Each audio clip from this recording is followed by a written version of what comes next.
আসসালামু আলাইকুম। আমি শুধু এটুকু বলার জন্য, আমি সারাদিনে যত মিটিং করি, এ পর্যন্ত যত মিটিং করে এসেছি, সবচেয়ে বেশি আনন্দ পাই যখন আপনাদের সঙ্গে এরকম বসার সুযোগ পাই, আলাপ করার সুযোগ পাই। কারণ এখানেই সবাই মিলে বাংলাদেশের প্রকৃত ভবিষ্যৎ রচনা করা হচ্ছে। এটা আমাকে শিহরণ জাগায় যে এরকম একটা কাজে আমি জড়িত হতে পেরেছি, নিজেকে যুক্ত করতে পেরেছি। শুধু আপনাদের কথা শোনার জন্য, এটা কিভাবে আপনারা গাইড করবেন, কোথায় নিয়ে যাবেন। আমাদের উপর দায়িত্ব দেওয়া হয়েছিল সংস্কার করার জন্য। আমরা ঠিক বুঝতে পারছিলাম না কোথা দিয়ে শুরু করি।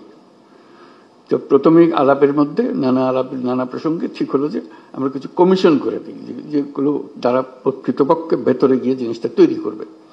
তো এটা দীর্ঘ প্রক্রিয়া, লোক জোগাড় করা ইত্যাদি। শেষ পর্যন্ত আমরা কমিশন করলাম, প্রথম 6টা কমিশন, পরবর্তীতে আরো 6টা। তো তাদেরকে 90 দিন আমরা সময় দিয়েছিলাম দ্রুত গতিতে কাজ করার জন্য। আমরা খুবই আনন্দিত যে তারা করতে পেরেছে। কয়েকটা কমিশন বেশি সময় নিয়েছে, তাতে কোনো অসুবিধা নেই। এখন কমিশনের রিপোর্ট আসলো, এরপরে আমরা যে ঐক্যমত্য গঠন করতে চাচ্ছি সেটা কিভাবে হবে, সেটার থেকে একটা আইডিয়া আসলো যে একটা ঐক্যমত্য কমিশন বলে আলাদা একটা কমিশন করি। তো সেটা যে ফলপ্রসূ হয়েছে, সেটা প্রফেসর আলী রিয়াজ সাহেব যখনই আমার সঙ্গে বৈঠক করেন, আমি অত্যন্ত আনন্দিত হই যেভাবে আপনারা সহযোগিতা করেছেন, আনন্দ সহকারে পার্টিসিপেট করেছেন। এটা কেন জানি আমার মনে হয়েছিল যে এটা হয়তো সবার আগ্রহ হবে না, কবে পাশ কাটিয়ে যাবে বা ভেতরে ঢুকতে চাইবে না। আমি অত্যন্ত আশ্চর্য হয়েছি এবং অত্যন্ত আনন্দিত হয়েছে যে কত গভীরভাবে আপনারা এটাতে গিয়েছেন।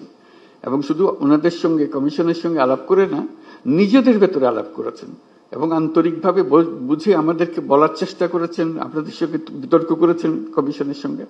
এবং প্রতিবারই যখন প্রফেসর আলী রিয়াজ আমার সঙ্গে কথা বলে, উনি খুব উচ্ছ্বসিত হন।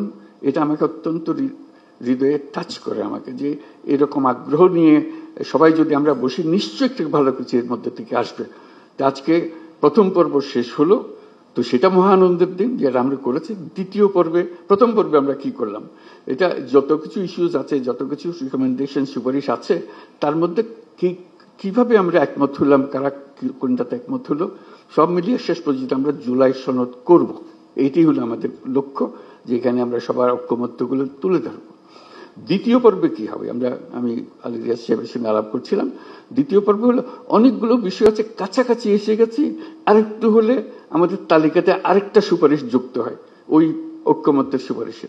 তো এই সুযোগ যেন আমরা হারিয়ে না ফেলি। এই দ্বিতীয় পর্বের আমি যদ্দূর বুঝছি, প্রফেসর আলী রিয়াজ তার ব্যাখ্যা করবেন, যে এই আলাপটা নিয়ে যেটুকু তফাৎ ছিল, দূরত্ব ছিল, সেই দূরত্বকে গুছিয়ে এনে যাতে আমাদের জুলাই সনদে বর্তমানে যতগুলো ঐক্যমতের বিষয় আছে তার মধ্যে যে আরো কিছু যোগ করতে পারে, দেখতে সুন্দর লাগবে। জাতীয় একটা সনদ হলো, অনেকগুলো বিষয়ে আমরা একমত হতে পেরেছি। জাতি হিসেবে আমরা গর্বিত জাতি হিসেবে দাঁড়াতে পারে যে আমরা তো এরকম বিভক্তিকরণের প্রক্রিয়ার মধ্যে রাজনীতি সৃষ্টি করিনি। আমরা সৃষ্টি করছি ঐক্যবদ্ধ হওয়ার জন্য, দেশের উন্নতির জন্য, দেশের মঙ্গলের জন্য। আজকে সেই সবাই উপস্থিত থাকতে পারে, আমি নিজেকে সৌভাগ্যবান মনে করছি। আশা করি আমরা সেই পর্বে ঢুকতে পারবো এবং সেই পর্বে অত্যন্ত চমৎকার একটা জুলাই সনদ আমরা তৈরি করতে পারবো। সবাইকে ধন্যবাদ।